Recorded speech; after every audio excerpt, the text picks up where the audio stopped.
दोस्तों, किशोर कुमार जी का नाम उनकी चंचलता, बदलते हुए मूड की वजह से काफ़ी चर्चा में रहा। किशोर कुमार जी एक बहुत ही प्रतिभाशाली इंसान थे। एक्टर भी थे, राइटर भी थे और या कहूँ तो म्यूज़िक कंपोज़र भी थे। लेकिन इन तमाम बातों के बावजूद कभी कभी उनकी रिकॉर्डिंग में म्यूज़िक डायरेक्टर को या फिर ये कहूँ कि या दूसरे लोगों को थोड़ा सा परेशान हो जाना पड़ता था। वो उनके बदलते हुए मूड के कारण हो जाता था कई बार इस तरीके से। आज मैं आपके सामने एक ऐसा ही किस्सा लेकर आई हूँ कि जिसमें किशोर कुमार जी के मूड का जिक्र है। तो आइए चलते हैं अपनी वीडियो की तरफ, लेकिन उससे पहले अपने सभी देखने वालों की खिदमत में मैं शैली आनंद अपना आदाब, सलाम, सत श्री अकाल और नमस्कार पेश करती हूँ। और आपसे ये गुजारिश है कि बने रहिए हमारे साथ। चलते हैं आज की वीडियो की ओर। दोस्तों, सन 72 यानी सन 1972 में एक फ़िल्म आई थी, पिया का घर। ये फिल्म थी बासु चटर्जी साहब की और उसमें अदाकार थे अनिल धवन और जया बच्चन और उस दौर की जया भादुरी। फिल्म छोटे बजट की थी और खूबसूरत फिल्म थी और फिल्म के गाने भी बड़े खूबसूरत थे। इसमें संगीत दिया था लक्ष्मीकांत प्यारेलाल ने और फिल्म के गीत लिखे थे आनंद बख्शी जी ने और फिल्म के गानों को रिकॉर्ड किया गया था मोहम्मद रफ़ी, किशोर कुमार और लता मंगेशकर जी की आवाज़ों में। फिल्म में जो गाने थे उनमें एक गाना जो टाइटल सॉन्ग था, पिया का घर, पिया का घर रानी हूँ मैं इस घर की, ये लता मंगेशकर जी की आवाज़ में रिकॉर्ड हुआ था। बड़ा ही प्यारा सा गीत था।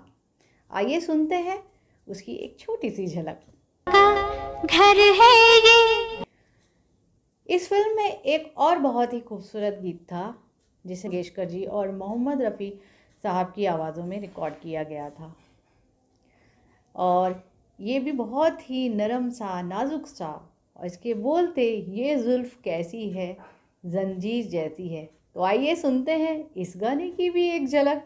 जुल्फ कैसी है। फिल्म में किशोर कुमार जी की आवाज़ में 2 गीत थे, जिनमें एक गीत बहुत ही खूबसूरत था जिसका आज मैं ख़ास तौर से आपके सामने ज़िक्र करने वाली हूँ। ये जीवन है इस जीवन का, यही है रंगरू। इस गीत से एक वाक़या जुड़ा हुआ है, लेकिन पहले मैं आपको इस गीत की झलक दिखा रही हूँ। जीवन है। हुआ कुछ यूँ कि जब इस गीत की कॉम्पोजिशन लक्ष्मीकांत प्यारेलाल जी ने बनाई तो उन्हें लगा ये गीत किशोर कुमार जी की आवाज़ में बहुत ही खूबसूरत लगेगा और उन्होंने किशोर कुमार साहब से बात की कि भाई ये कॉम्पोजिशन है और आपको ये गाना गाना है। रिहर्सल भी हो गई, अच्छी तैयारी भी हो गई, लेकिन रिकॉर्डिंग वाले दिन कुछ ऐसा हुआ कि किशोर कुमार जी कुछ अलग मूड में थे।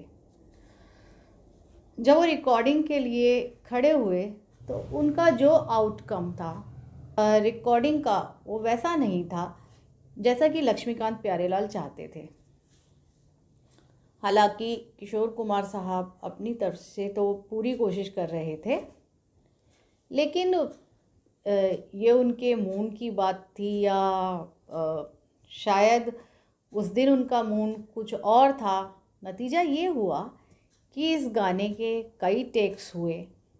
जब कई टेक्स हो गए और टेक ओके नहीं हुआ तो किशोर कुमार साहब थक कर रेस्ट रूम में बैठ गए और बैठे भी कुछ इस तरीके से कि उन्होंने टेबल के ऊपर अपने दोनों हाथ को इस तरह से अपने चेहरे को हाथों के दरमियान रख लिया और कोहनी को टेबल पे टेक कर उसी गीत को गुनगुनाने लगे।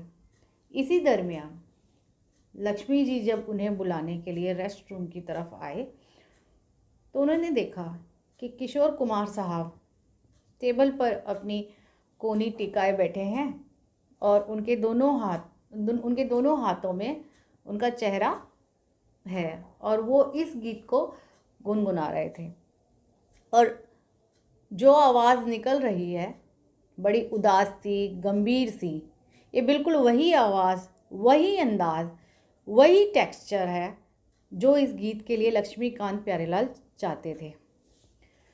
लक्ष्मी जी ने कहा, बस किशोरदा, यही है वो अंदाज, यही है वो टेक्सचर जिसे हमें इस गीत में चाहिए।